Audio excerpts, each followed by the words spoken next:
हरे कृष्णा। गीता अध्याय 1 श्लोक 2 संबंध।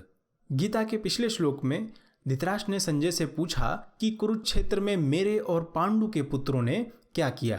तब संजय बोले, उस समय राजा दुर्योधन ने पांडव सेना को व्यूह रचना युक्त देखकर और आचार्य द्रोण के पास जाकर ये वचन कहे। ध्यान दें, धृतराष्ट्र ने पिछले श्लोक में प्रश्न किया था कि युद्ध की इच्छा से इकट्ठा हुए मेरे और पांडु के पुत्रों ने क्या किया। अतः तदा अर्थात उस समय, यानी जब युद्ध के लिए दोनों सेना आमने सामने खड़ी हुई थी, तब क्या हुआ, वहां से संजय बोलना आरंभ करते हैं। चूंकि धृतराष्ट्र की रुचि अपने पुत्र यानी दुर्योधन आदि के विषय में जानने की थी, इसीलिए संजय ने सबसे पहले दुर्योधन के बारे में बताया कि उसने क्या किया। इस श्लोक में दुर्योधन को राजा कहा गया है, किंतु राजा तो धृतराष्ट्र थे।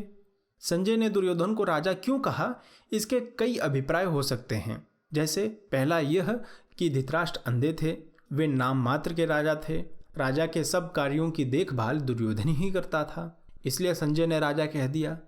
या दूसरा यह हो सकता है कि धृतराष्ट्र दुर्योधन को राजा के रूप में देखना चाहते थे, तो राजा शब्द सुनकर धृतराष्ट्र को प्रसन्नता होगी, इसलिए कह दिया। अतः इन कारणों से संजय ने दुर्योधन के लिए राजा शब्द का प्रयोग किया होगा। आगे इस श्लोक में आचार्य पद का प्रयोग किया गया है, लेकिन यह आचार्य कौन हैं? आचार्य शब्द का प्रयोग या तो पितामह भीष्म के लिए किया गया होगा, नहीं तो द्रोणाचार्य के लिए किया गया होगा। ध्यान दें, दुर्योधन ने आचार्य के पास जाकर जो वचन कहे वह 3 से 11वें तक के श्लोकों में वर्णित है।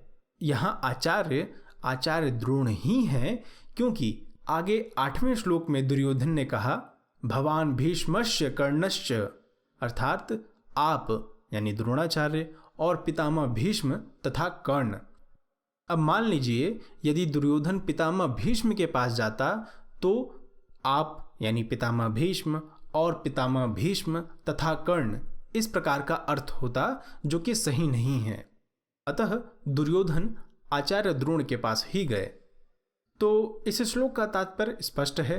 संजय ने धृतराष्ट्र से कहा कि उस समय पांडव सेना की व्यूह रचना को देखकर आपके पुत्र दुर्योधन आचार्य द्रोण के पास गए और कुछ कहने लगे। अब क्या बात थी कि दुर्योधन को पांडव सेना को देखने के बाद आचार्य द्रोण के पास जाना पड़ा और कुछ कहना पड़ा, इस बारे में आगे आने वाले श्लोकों में ज्ञात होगा कि वह क्या बात थी। हरे कृष्णा।